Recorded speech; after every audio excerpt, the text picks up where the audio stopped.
नमस्कार, आप देख रहे हैं VS लाइव न्यूज। न डरते हैं न डराते हैं, जो सच है वही दिखाते हैं। तो चलिए रुक करते हैं आज की प्रमुख और बड़ी खबर पर। वक्फ बिल पर दिल्ली सरकार का पक्ष सुनेगी जेपीसी, शीतकालीन सत्र इस दिन से शुरू होने की उम्मीद। दिल्ली वक्फ बोर्ड के प्रशासक अश्विनी कुमार की प्रस्तुति पर विपक्षी सदस्यों के विरोध के बाद वक्फ संशोधन विधेयक संबंधी संसद की संयुक्त समिति ने मंगलवार को दिल्ली सरकार का पक्ष सुनने पर सहमति जताई। जेपीसी अध्यक्ष जगदम्बिका पाल ने दिल्ली वक्फ बोर्ड को यह आश्वासन दिया। अश्विनी द्वारा समिति के समक्ष अपनी बात रखे जाने का विपक्षी सदस्यों आपके संजय सिंह, दमुक्र के मोहम्मद अब्दुल्ला और AIMIM के असुद्दीन ओवैसी ने विरोध किया था। विपक्षी सदस्यों का कहना था कि वक्फ बोर्ड के प्रशासक जो प्रस्तुति समिति के समक्ष देना चाहते हैं, उसे दिल्ली के मुख्यमंत्री आतिशी ने मंजूरी नहीं दी है। इस मुद्दे के कारण सोमवार को समिति की कार्यवाही रोक दी गई थी और लोकसभा महासचिव उत्पल कुमार सिंह से इस मुद्दे पर राय मांगे जाने के बाद अश्विनी कुमार को बोर्ड के समक्ष अपने विचार रखने के लिए कहा गया था। विपक्ष ने दिल्ली वक्फ बोर्ड के प्रशासक के रूप में एक गैर मुस्लिम व्यक्ति की नियुक्ति पर भी सवाल उठाया और तर्क दिया कि कानून इसकी अनुमति नहीं देता है।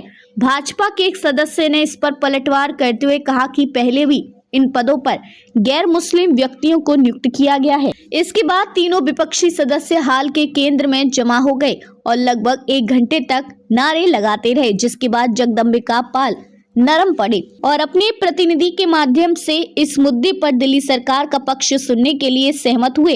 वक्फ विधेयक पर जेपीसी बैठक के दौरान कांच की बोतल तोड़कर अध्यक्ष जगदम्बिका की ओर फेंकने पर 1 दिन के लिए निलंबित किए गए तृणमूल कांग्रेस के सदस्य कल्याण बनर्जी ने मंगलवार को कहा कि पिछले सप्ताह समिति की बैठक में भाजपा सांसद अभिजीत गंगोपाध्याय ने उन्हें उकसाया और कांच की बोतल फोड़कर अध्यक्ष पर फेंकने की उनकी कोई मंशा नहीं थी। इसका खेद है। बनर्जी मंगलवार को समिति की बैठक में भी शामिल हुए। उस दिन के घटनाक्रम पर पहली बार सार्वजनिक रूप से अपना पक्ष रखते हुए बनर्जी ने कहा कि वे 22 अक्टूबर को वक्फ संशोधन विधेयक पर जेपीसी की बैठक में गंगोपाध्याय को उनके आरोपों और व्यक्तिगत हमलों पर जवाब देने के लिए मजबूर थे। टीएमसी नेता ने आरोप लगाया कि जब गंगोपाध्याय बोल रहे थे तो मैंने उनसे सवाल किया, फिर उन्होंने मेरे और मेरे परिजनों के खिलाफ अभद्र भाषा का इस्तेमाल किया। वक्फ संशोधन विधेयक पर जेपीसी विभिन्न हितधारकों के विचार जानने के लिए 4 व 5 नवंबर को मुस्लिम महिलाओं, शिक्षाविदों, वकीलों और सामाजिक धार्मिक संगठनों के साथ बैठक करेगी। 9 नवंबर से समिति असम की गुवाहाटी से अपने 5 राज्यों के दौरे की शुरुआत करेगी और वहां असम, मेघालय, मणिपुर और त्रिपुरा के वक्फ बोर्डों के प्रतिनिधियों, अल्पसंख्यक मामलों और कानून और न्याय विभाग, राज्य अल्पसंख्यक आयोग के साथ अनौपचारिक बातचीत करेगी।